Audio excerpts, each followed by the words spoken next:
안녕하세요. 견우와 선녀 무속자문 윤미영입니다. 네, 견우와 선녀 이 작품을 이제 맡으신 김용환 감독님이 이제 저번에 몇 해 전에 우리가 방법과 제 차이라는 영화를 같이 했었어요. 그 인연으로 또다시 만나게 되었죠.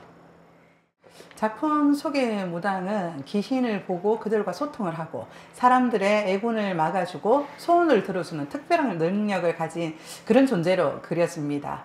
하지만 동시에 사회적 편견과 고독, 자신의 운명에 대한 고뇌를 안고 살아가는 입체적인 인물로 묘사되기도 하죠. 등장하는 무당의 유형은 좀 다양한 것 같아요. 이제 첫 번째로 이제 성아라는 인물은 주인공으로 어린 나이에 신내림을 받은 고등학생 무당입니다. 천지선녀라고 불리는데 애군을 낀 사람을 구하기 위해 적극적으로 엄청 애쓰는 모습을 많이 보여주고 있어요. 그 다음 동천이라는 캐릭터가 있는데 성아의 신어머니로 강력한 카리스마를 가진 장군 신을 모시는 무당입니다. 때로는 엄청 냉정하기도 하지만 성아를 깊이 아끼고 사랑하는 그런 인물로 보여지고요. 이제 꽃도령이라는 또 캐릭터가 있습니다. 이제 부적을 아주 잘 쓰기로 유명한 통량의 젊은 남자 무당이고요. 여마라는 캐릭터가 또 나와요.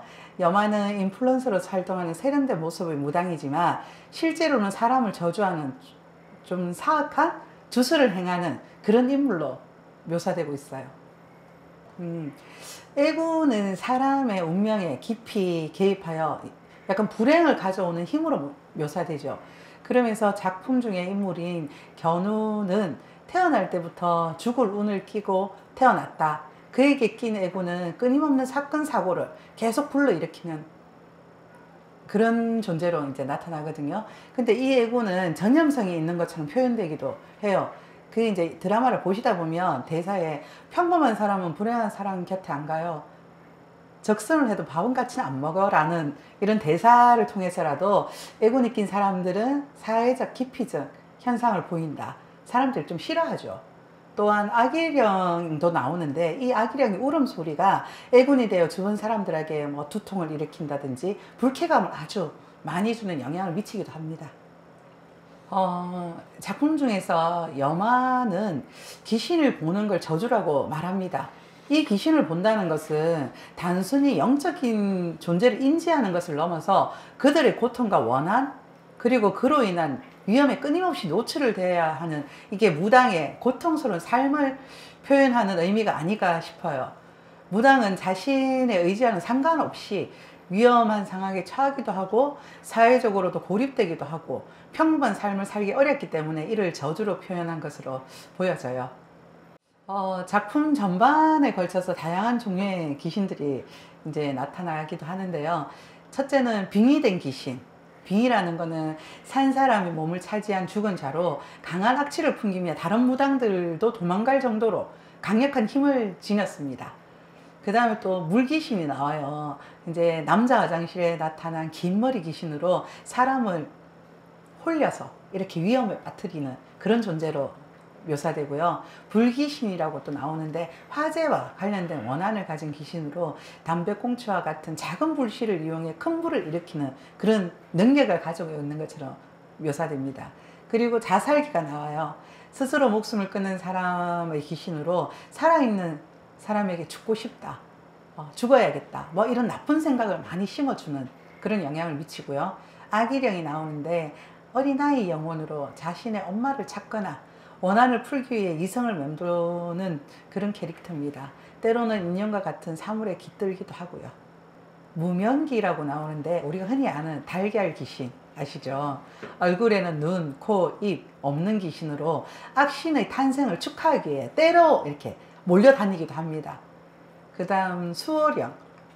이제 이 작품 속에 진웅을 따라다니는 강아지 영혼 복이라는 아이가 있어요. 또 보기처럼 주인을 지키려는 의지를 가진 영혼도 등장하기도 합니다.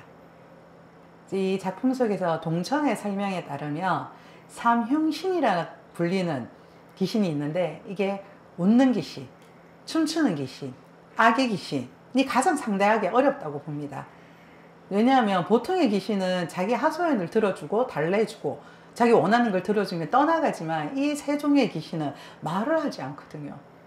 그러니까 소통이 전혀 되지 않느니 이제 알아들을 수가 없고 그들이 원하는 게 뭔지를 모르니 천도하거나 뭐 보내기가 조금 어렵다고 언급되고 있어요. 거꾸로 걸어 다니는 사람은 애군이 깨어서 곧 죽을 사람이다는 속설이 등장합니다. 이제 여기서 주인공 성화는 꿈속에서 한 아이가 인형을 거꾸로 세워서 머리를 막 찌우며 노는 것을 보는데 이는 앞으로 만나게 될 견우의 죽을 운명을 예지하는 예지몽 이런 걸로 이제 작용을 합니다. 근데 실제로 성화가 처음 만난 경우는 다른 사람들과 달리 법당에 이렇게 들어올 때 진짜 거꾸로 들어오는 모습으로 보여지거든, 성화 눈에는. 그래서 그가 엄청 위험한 상태라는 걸 암시하는 거죠.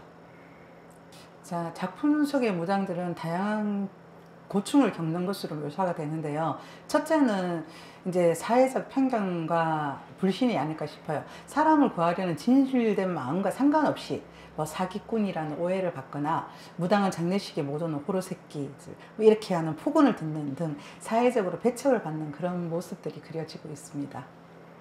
그리고 뭐 개인적인 고독과 희생이 좀 따르는 이런 역할인데, 주인공 성화는 이제 무당이라는 신분 때문에 평범한 학생으로 살아가고 싶은 너무 많은 희망과 꿈을 꾸지만 자신의 정체를 숨기기 위해서 엄청 애써요. 또한 무당의 삶이 원치 않는 영적 현상과 위험에 끊임없이 노출을 돼야 되니까 이제 그걸 저주라고 표현되기도 하고요. 그리고 악기나 강한 원혼기를 상대할 때는 그 과정들은 목숨을 어떤 데는 내놓을 만큼 위험할 때가 많거든요. 그래서 신딸을 지키려다가 이제 신어머니, 동천이 살을 맞아 뭐 각혈을 한다든지 저주를 되돌리는 역사를 행하기 위해서 자신을 목숨을 담보로 이렇게 뭔가 벌전을 감수해야 되는 신체적, 영적 위험을 늘 안고 사는 게 이 무당의 역할이 아닌가 싶어요. 이제 작품 중에 동천과 성화가 신어머니와 신딸의 관계인데, 이걸 통해서 무당 사이의 특별한 이제 유대 관계를 우리가 엿볼 수 있는데요. 이들 관계는 단순히 뭐 스승과 제자 이걸 넘어서 모녀 같은 그런 깊은 애정과 신뢰로 맺어져 있어요. 스승이자 보호자 같은 역할이죠.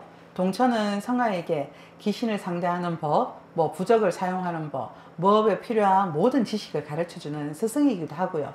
또한 위험한 일을 이렇게 의뢰를 맡았을 때는 성화를 위해 직접 뭔가 나서주든 부적을 써주든, 없다면 누군가의 부탁을 해서 뭔가를 구해다 주는 이제 보호자 역할도 하고 있거든요. 그래서 동천은 성화에게 이런 말도 해요. 말도 지지도 안 듣는 신딸 뭐 이쁘다고 하면서 툭 이렇게 내뱉는 그런 대사도 있는데, 이럴 때는 이제 이 신딸이 위험에 처할까봐 노심초사 애쓰고 이제 널 걱정하는 그런 깊은 애정을 담긴 그런 것도 표현이 돼요.